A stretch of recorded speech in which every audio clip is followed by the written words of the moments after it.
Hello, everybody. It is Tuesday, March 2nd, and here are your national days. It is Read Across America Day. Now, this is a day that was created by the National Education Association back in 1998. That was the whole idea is to get kids to read and to get them inspired to read. So they would host different kinds of events. They'd have, maybe an author come in and do a reading of one of their books, one of the local famous people or the local state leader would come in and read a book of their choice that would help inspire the kids to read more. The particular date was chosen because it's also Dr. Seuss Day. So Theodore Seuss Geisel was born on this day back in 1904, and so they chose this day to honor him.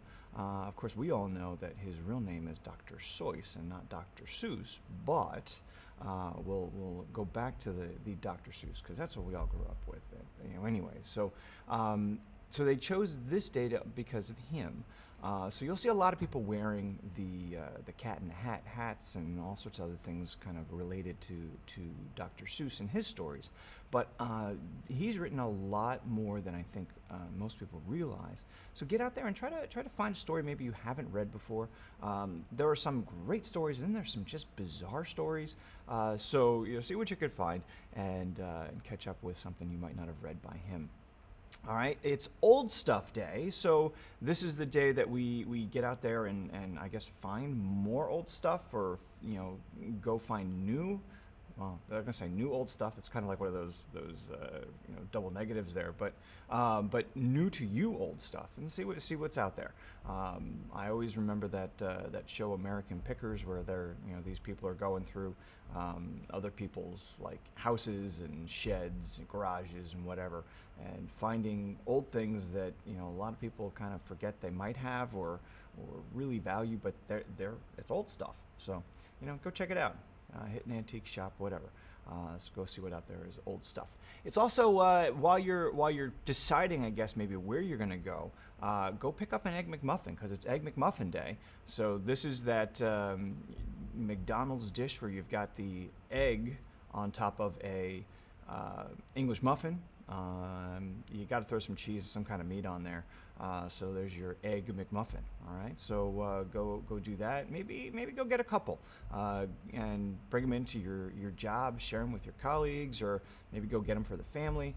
But Egg McMuffin Day, why not? It is World Teen Mental Awareness Day, and this is definitely a day right now with all the people that have not necessarily gotten back to school, especially on a regular basis. If you're still doing a virtual thing, definitely this year is more important than ever.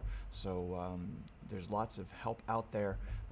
Just either reach out, or if you're one of the teachers, definitely make sure that you're checking in on your kids to make sure that they're doing mentally well, because you can definitely help them out.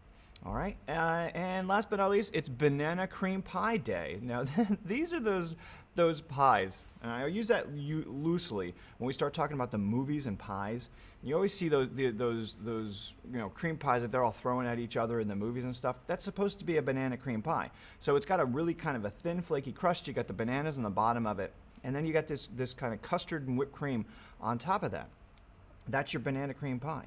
But the ones that they do in the movies, they started out that way, but then they just kind of got into like the straight out pie thing and just like a whipped cream kind of stuff in there. I have a feeling sometimes it's not actually even whipped cream, but that's a whole different story. But so that's what you're looking at there, but that was the whole idea. But banana cream pie, true banana cream pie, actually has the bananas in there. Sometimes the custard is made out of bananas, so that's where you get the banana idea. Sometimes you actually get the banana inside the cream or the custard that's in there. So banana cream pie, go give it a try. All right, and those are all of our days. Let's take a look and see what our fact of the day is. So during World War I, a Canadian soldier made a black bear his pet and named her Winnipeg. All right, so again, it's a Canadian soldier made a black bear his pet and named her Winnipeg. Winnie was later a resident of the London Zoological Gardens, where she was an adored attraction. especially by a boy named Christopher Robin, son of author A.A. Milne. The boy even named his teddy bear after her. So you can see where this whole story is going. This is where the whole Winnie the Pooh idea came from. All right, so interesting. I hadn't heard that before, but there you go. It all started with a black bear from a Canadian soldier during World War I named Winnipeg that ended up in London. I got you. All right, so there you go. Pretty interesting fact. Get out there and read. Maybe get an Egg McMuffin and find some old stuff. All right, have yourselves a great day, and we'll see you back here tomorrow. Bye, everybody.